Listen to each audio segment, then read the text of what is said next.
Acabou de rolar o primeiro colisão. Ô pai, conta aí como é que foi o tombo. Ah, caiu. Pé no agacheiro. É. Se colocar assim na seguinte, aí quebrar teu câmbio. Não, ela não tá passando. Aí ela passa, sabe? E agora se tiver assim na roda? Vai, vem cá. Daí vai lá. Aqui, ó. É, então não. Aqui, ó. Não, é agacheira. Quando bateu, Pois ele é, jogou lá tá fora. reto, certinho lá. Bateu lá, jogou Olha lá a em cima. agacheira dele aqui, porque bateu no câmbio dele e ela tá O caindo. menino atravessou, arrumado, cadê meu cães? Eu travessei. Quando foi na grande, ela caiu aqui, teria que empenou, né? É só uma puxadinha, né, amor?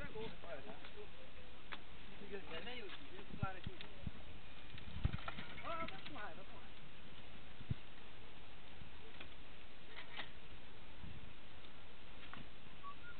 Eu fiquei com medo de me bater e eu fui jogar pro canto e não deu tempo.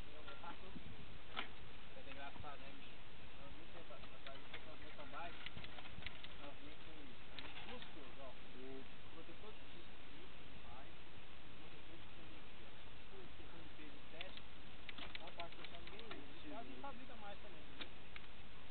Mas o certo é tu usar isso. Estava no pneu grande, agacheiro.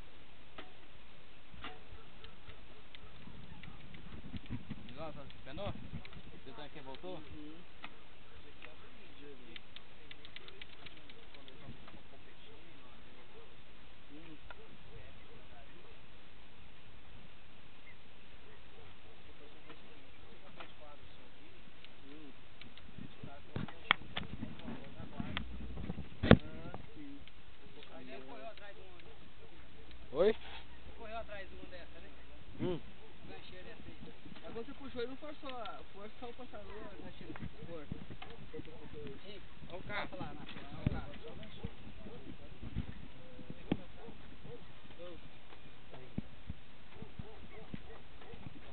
Tá fumando não sei o que aqui. Ei, mas dá sorte, ele não tem barro.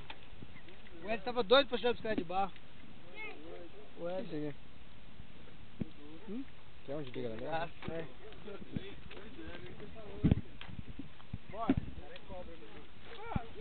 Agora não vai ficar atravessado mais não. Não. E aí, Cacá, como é que tá o passeio? Cara doido. Vai pela lanterna.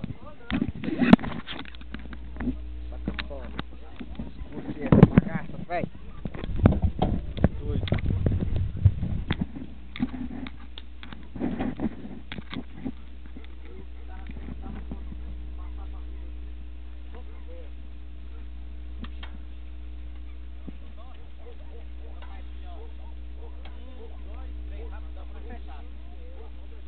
Olho fechado, não, assim, ó. Levanta a cabeça 15 giros, ó. Ô, negão. Como é que tá o cozinho? Como é que tá aí? Nós vai indo de vez em quando. Tá bom, vambora. A entrevista aí, Duda, como é que foi? Bom. Vai, foi até bom. Não muito, porque o Guilherme me atropelou, mas eu também. Eu? Pô, você que fica atravessado no meio da rua, nem com de calando. Ah, mas tá bom, tá tudo em casa. É, uai, ó. Olha lá, buiozinho.